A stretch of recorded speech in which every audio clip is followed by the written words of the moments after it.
हिंदी की आधुनिक हिंदी साहित्य के इतिहास नामक श्रृंखला में आज के व्याख्यान में आपका स्वागत है।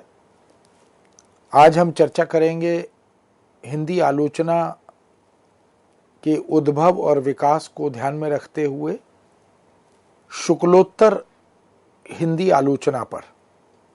हम जानते हैं कि आधुनिक काल गद्य काल भी कहलाता है। इससे पहले के हिंदी साहित्य के इतिहास के तीनों कालखंड, आदिकाल, भक्तिकाल, रीतिकाल, उसमें गद्य उस तरह से उपलब्ध नहीं था। केवल कविता के विकास की यात्रा हमें उन तीनों कालखंडों में दिखाई देती है। रीतिकाल में या भक्तिकाल में बहुत आंशिक ब्रज भाषा गद्य जो टीका टिप्पणी में दिखाई देता है। लेकिन जब हम आधुनिक युग की बात करते हैं तो हम खड़ी बोली हिंदी के उद्भव विकास के संदर्भ में कविता और गद्य के विकास की यात्रा पर विचार करते हैं। इसलिए गद्य साहित्य के अंतर्गत एक महत्वपूर्ण विधा आलोचना भी है। कहानी, उपन्यास, नाटक, एकांकी, रेखाचित्र, संस्मरण, जीवनी, डायरी, यात्रा वृत्तांत आदि, इनके साथ साथ फिर आलोचना भी।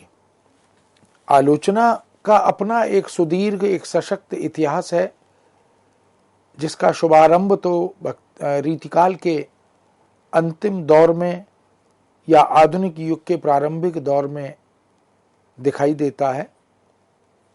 और भारतेंदु हरिश्चंद्र के युग में, जिसको हम भारतेंदु युग भी कहते हैं, हिंदी गद्य की समस्त विधाओं के उद्भव और विकास के मार्ग उजागर हुए, उद्घाटित हुए।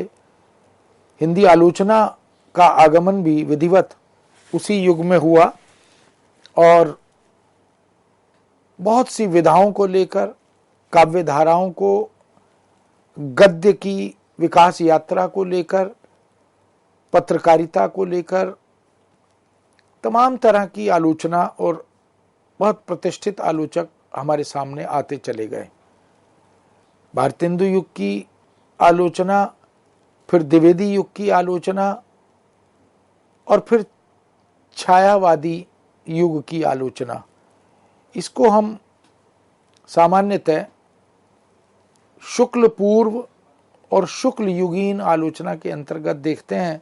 शुक्ल युग में आचार्य रामचंद्र शुक्ल जो आलोचना के केंद्र हैं, धुरी हैं, उसमें भी बहुत से आलोचक हमारे समक्ष उपस्थित होते हैं। अनेक महत्वपूर्ण और दुर्लभ आलोचनात्मक ग्रंथ हमें प्राप्त होते हैं और शुक्ल जी को केंद्र में रखकर इसलिए आलोचना का विभाजन किया गया, आलोचना के उद्भव और विकास का, क्योंकि रामचंद्र शुक्ल तब भी और अब भी, आज भी एक प्रतिष्ठित, समादृत और विद्वान समालोचक, इतिहासकार, निबंधकार, कवि, अनुवादक अनेक रूपों में हमारे सामने उपस्थित होते हैं। कोशकार के रूप में भी शुक्ल जी ने अपनी उपस्थिति दर्ज की है। ऐसे रामचंद्र शुक्ल युगीन आलोचना के बाद का जो कालखंड है, उसे हम शुक्लोत्तर हिंदी आलोचना के रूप में जानते हैं। इस युग के अधिकांश आलोचकों ने शुक्ल जी की आलोचना पद्धति से पर्याप्त मात्रा में, प्रचुर मात्रा में प्रभाव ग्रहण किया। शुक्ल जी ने आलोचना के जो मानक स्थापित किए थे, जो मानदंड सैद्धांतिक दृष्टि से निर्धारित किए थे, शुक्ल जी के बाद की आलोचना में और आलोचकों ने उन तमाम निर्धारित मानकों और मानदंडों का अनुसरण किया। किंतु यह भी कहना उचित होगा कि वो सभी आलोचक पूर्णतः अनुसरण कर रहे थे, ऐसा नहीं है। उनमें शुक्ल जी के बाद के आलोचकों में बहुत से आलोचकों ने अनेक नई और मौलिक आलोचना दृष्टियों को भी उद्घाटित किया। इसलिए समग्रतः अनुसरण करने वाले आलोचक थे। यह उन आलोचकों और आलोचना ग्रंथों के साथ ऐसा कहना अन्याय होगा। आचार्य नंदुलारे वाजपेयी ने तो आचार्य शुक्ल की अनेक त्रुटियों की ओर संकेत भी किया और अपनी आलोचना राह की नवीन और मौलिक पद्धति का भी निर्माण किया। नंदुलारे वाजपेयी जो छायावादी काव्य और साहित्य के एक स्थापित समालोचक के रूप में हमारे सामने आते हैं, उन्होंने शुक्ल जी की आलोचना दृष्टि में, उनके मानकों में अपनी दृष्टि से कुछ कमियां, कुछ त्रुटियां भी देखी, उनको उजागर भी किया और एक अलग राह अपनी, एक नई और मौलिक राह अपनी, एक मौलिक पद्धति आलोचना की अपनी निर्मित की। इसी तरह आचार्य हजारी प्रसाद द्विवेदी ने भी शुक्ल जी की आलोचना को प्रचुर मात्रा में महत्व देते हुए भी अपने लिए एक नया मार्ग, एक नई पद्धति, एक नई राह चुनी। और इसी श्रृंखला में डॉक्टर नगेंद्र, जो कि आधुनिक युग के प्रतिष्ठित समालोचक हैं, इतिहासकार भी हैं, प्रतिष्ठित शिक्षक के रूप में भी उनकी ख्याति रही है।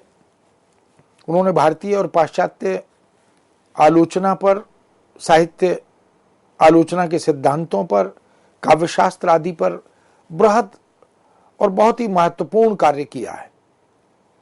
उन्हीं डॉक्टर नगेंद्र ने भी हिंदी आलोचना को अपनी दृष्टि से गति प्रदान की और अनेक अपने मौलिक आलोचना सिद्धांतों को, आलोचनात्मक दृष्टि को स्थापित करके अपनी विद्वत्ता का परिचय दिया।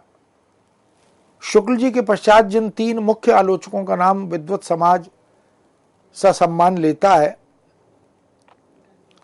उनमें नंदुलारे वाजपेयी के बाद हजारी प्रसाद द्विवेदी, डॉक्टर नगेंद्र और रामविलास शर्मा, ये तीन महत्वपूर्ण चिंतक, विचारक, समालोचक और अनेक विधाओं पर आधिकारिक लेखन करने वाले विद्वान। जैसे हजारी प्रसाद द्विवेदी इतिहासकार भी हैं, समालोचक भी हैं, निबंधकार भी हैं और मौलिक सृजनात्मक लेखन करने वाले रचनाकार भी हैं, उपन्यास भी लिखे बहुत प्रसिद्ध। डॉक्टर नगेंद्र भी इसी तरह सृजक भी हैं, समालोचक भी हैं, शास्त्रीय आचार्य भी हैं। काव्यशास्त्र के प्रकांड विद्वान के रूप में डॉक्टर नगेंद्र का अभिनंदन, स्वागत होता है।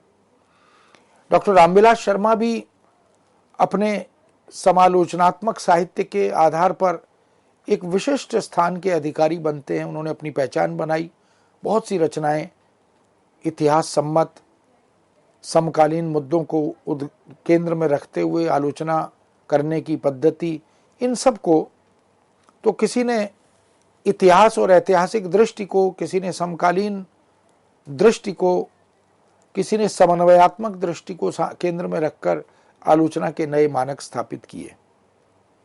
शुक्ल जी के पश्चात की समीक्षा को सौष्ठववादी समीक्षा कहा जाता है और छायावादी चारों कवि, प्रसिद्ध और प्रतिष्ठित कवि सुमित्रानंदन पंत, महाकवि निराला, सूर्यकांत त्रिपाठी निराला, महादेवी वर्मा और महाकवि प्रसाद तथा अन्य छायावाद के जो समर्थक आलोचक हैं, उन सब ने अपनी विशिष्ट सौंदर्य दृष्टि से, सौंदर्य बोध और सौंदर्य चेतना से समीक्षा पद्धति को एक नई दिशा देने का काम किया।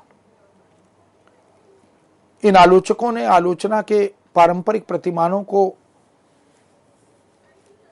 अपेक्षित महत्व देते हुए भी सौंदर्यवादी आलोचना दृष्टि को अधिक महत्व दिया और उसकी प्रतिष्ठा करने का प्रयत्न किया।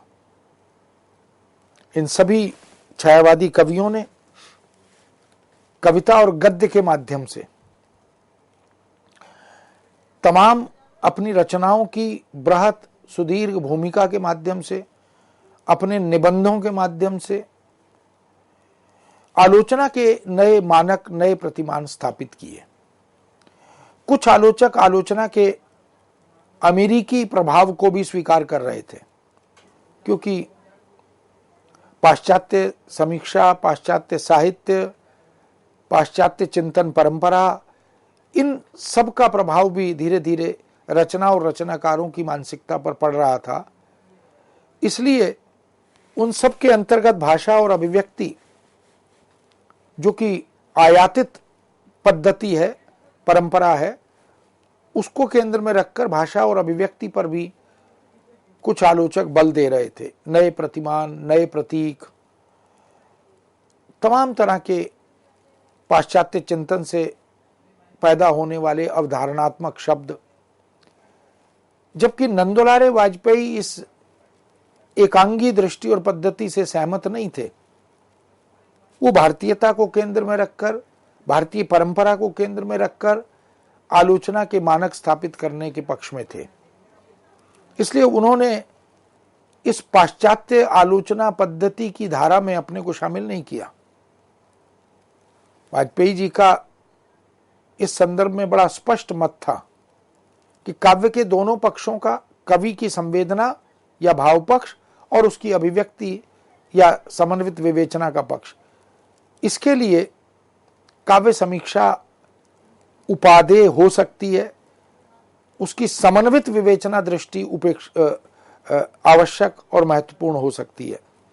आलोचना के प्रतिमान रूप में वाजपेयी जी के समक्ष दो बातें विशेष रूप से उभर कर आती हैं। एक भावात्मक निष्पत्ति और दूसरी रूपात्मक सौंदर्य। तो भावात्मक निष्पत्ति रचना और रचनाकार के प्रदेय की और रूपात्मक सौंदर्य दृष्टि से उसकी समीक्षा, यह वाजपेयी जी की प्रमुख स्थापना भी रही। नंदुलारे वाजपेयी के महत्वपूर्ण आलोचनात्मक ग्रंथों में अगर हम दृष्टि डालें तो आधुनिक साहित्य बहुत ही महत्वपूर्ण ग्रंथ बनकर आया। उसने आधुनिक साहित्य को, आधुनिकता को समझने की एक दृष्टि दी। हम आधुनिक साहित्य को आधुनिक क्यों कहते हैं, क्यों मानते हैं, उस आधुनिकता के प्रतिमान, उसकी कसौटी क्या है, ये सब इस पुस्तक के माध्यम से हमारे सामने उद्घाटित हुआ। नया साहित्य, नए प्रश्न, कवि निराला, प्रकीर्णिका, ये तमाम वो ग्रंथ हैं जो नंदुलारे वाजपेयी की आलोचनात्मक दृष्टि, उनकी साहित्यिक समझ, उनकी सौंदर्य दृष्टि, समन्वित दृष्टि, इसका परिचय हमारे सामने प्रस्तुत करते हैं। राष्ट्रीय साहित्य तथा अन्य निबंध आदि भी महत्वपूर्ण पुस्तक है जो नंदुलारे वाजपेयी की एक विशिष्ट उपस्थिति को दर्ज करती है। आगे चलकर आचार्य रामचंद्र शुक्ल के बाद के युग के समय में भी, यानी शुक्लोत्तर युग के पश्चात भी नंदुलारे वाजपेयी की आलोचनात्मक रचनाएं प्रकाश में आती रही। उनकी ये सृजन धर्मिता सतत बनी रही और वो अपना जो भी बेहतरीन उनके पास था उसका अवदान साहित्य और आलोचना में करते रहे। आचार्य हजारी प्रसाद द्विवेदी ने आलोचना के लिए भी ऐतिहासिक पद्धति को ही अपनाया।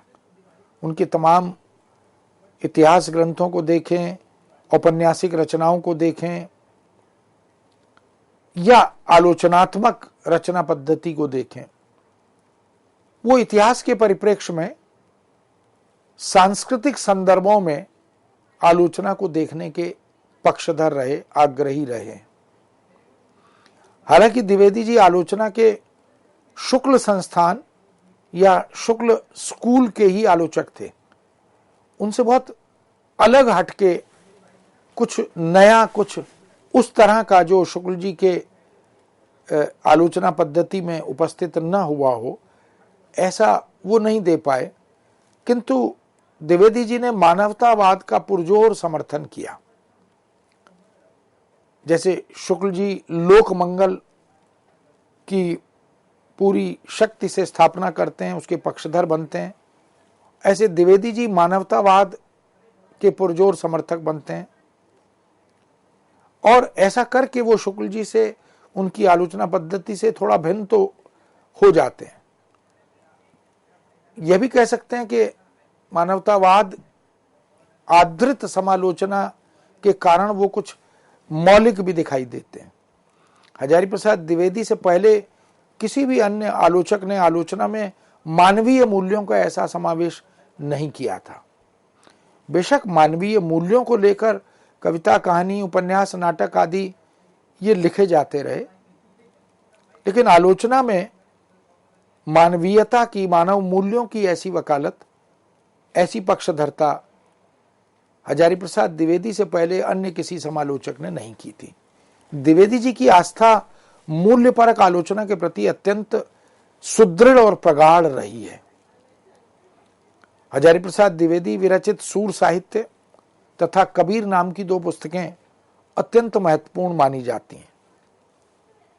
जब वो लिखी गईं और आज भी, बरसों बाद भी, इन कवियों के अध्येता, शोधार्थी, शिक्षक इन दोनों पुस्तकों का संदर्भ निश्चित रूप से करना चाहते हैं, क्योंकि सूर साहित्य हो या कबीर हो,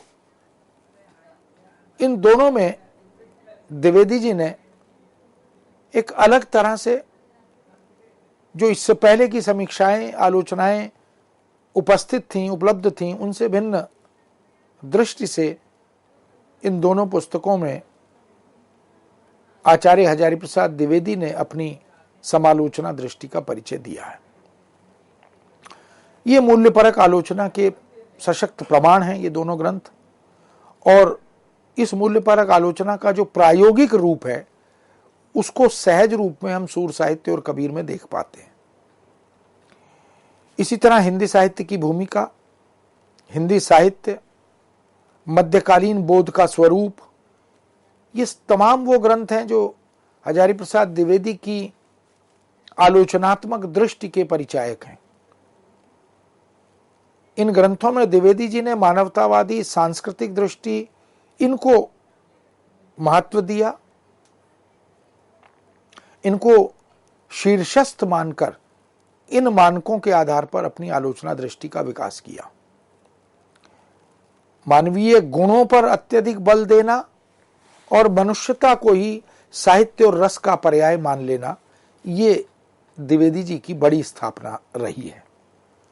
ऐसे में साहित्य और साहित्येतर लेखन, इनमें अंतर कर पाना बेशक सहज नहीं लगता, पर डॉक्टर नगेंद्र ने इसी आलोचना के सैद्धांतिक और व्यावहारिक दोनों दृष्टियों को अपनाते हुए साहित्यिक आलोचना और साहित्येतर आलोचना पर बल दिया, उसको विकसित करने, समृद्ध करने में उल्लेखनीय भूमिका निभाई।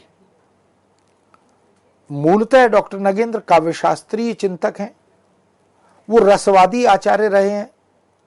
उन्होंने अपनी समस्त इतिहास और निबंध और आलोचनात्मक रचनाओं में एक रसवादी दृष्टि को महत्व दिया। उनकी आलोचना दृष्टि में उनका रसवादी चिंतक बार बार प्रकट होता है, उद्घाटित होता है। छायावाद के आलोचकों, समीक्षकों में सबसे पहला नाम नंदुलारे वाजपेयी के बाद डॉक्टर नगेंद्र का ही स्मरण आता है, क्योंकि छायावाद पर बड़ी महत्वपूर्ण और दुर्लभ पुस्तक डॉक्टर नगेंद्र ने लिखी है। जैसा कि इससे पहले वो रीति काव्य की भूमिका और देव और उनकी कविता जैसे ग्रंथ लिखकर अपनी मध्यकालीन साहित्य विषयक चिंतन विशेषज्ञता को उद्घाटित कर चुके थे। काव्यशास्त्र पर, भारतीय और पाश्चात्य काव्यशास्त्र पर चिंतन की उनकी जो दृष्टि थी वह भी समीक्षा जगत के सामने आ चुकी थी। लेकिन छायावाद पर लिखी गई उनकी पुस्तक वो अद्भुत मानी गई। नगेंद्र जी की प्रमुख आलोचनात्मक रचनाओं में सुमित्रानंदन पंथ, साकेत, एक अध्ययन, रीतिकाल की भूमिका, देव और उनकी कविता, ये सब बड़े दुर्लभ और महत्वपूर्ण ग्रंथ उनके, जो सौंदर्यमयी आलोचना दृष्टि के ही परिणाम हैं, ऐसे देखे गए। इसी तरह आधुनिक हिंदी नाटक, विचार और अनुभूति, आधुनिक हिंदी कविता की प्रमुख प्रवृत्तियां डॉक्टर नगेंद्र के उल्लेखनीय ग्रंथों में मानी जाती हैं। डॉक्टर नगेंद्र की आलोचना दृष्टि मनोवैज्ञानिक हो जाती है अपेक्षा अनुसार, इसलिए उनका जो मनोवैज्ञानिक बोध है वो प्रशंसनीय और स्तुत्य है। कामायनी के अध्ययन की समस्या, जिसकी चर्चा अभी मैं कर रहा था, कि छायावाद को केंद्र में रखकर पंथ पर, प्रसाद पर, कामायनी पर जिस तरह का चिंतन विवेचन नगेन जी करते हैं, वो नितांत नवीन मौलिक आलोचना का द्योतक बनता है। डॉक्टर नगेंद्र ने छायावाद को और छायावादी समग्र साहित्य को, महादेवी वर्मा हो, निराला हो, पंत हो, प्रसाद हो, इनके व्यक्तित्व को, इनके कृतित्व को, इनके प्रदेय को, इनकी भाषा को जितनी गंभीरता के साथ डॉक्टर नगेंद्र ने समझा और उसकी व्याख्या की है, उसकी समीक्षा आलोचना की है, वह वास्तव में दुर्लभ उपलब्धि है। डॉक्टर नगेंद्र समकालीन समीक्षा और समीक्षा पद्धति आदि के प्रति भी पूर्णतः सचेत दिखाई देते हैं। ऐसा नहीं कि वो छायावादी साहित्य की समीक्षा आलोचना करते हैं, उसके बाद की जो समकालीन समीक्षा पद्धतियां थीं उनके प्रति भी वो बहुत जागरूक हैं, सचेत हैं। उन्होंने अपनी आलोचना दृष्टि में शैली विज्ञान, सौंदर्य शास्त्र आदि का समन्वय भी किया और बखूबी किया। आज भी शैली विज्ञान और सौंदर्य शास्त्र पर जो लोग शोध करते हैं, अध्ययन अध्यापन करते हैं, वो इन ग्रंथों को, डॉक्टर नगेंद्र के प्रदेय को देखे बिना आगे नहीं बढ़ सकते। शुक्ल जी के बाद की आलोचना को, उसके वैविध्य और विकास को यदि सुविधा की दृष्टि से वर्गीकृत करें तो कह सकते हैं कि यह आलोचना कर्म एक तो ऐतिहासिक समीक्षा के रूप में हमारे सामने आता है, यानी एक इतिहास दृष्टि के परिप्रेक्ष्य में समीक्षा करना। बहुत सी रचनाएं कविता की, गद्य की, इतिहास सम्मत लिखी गई, तो आलोचकों ने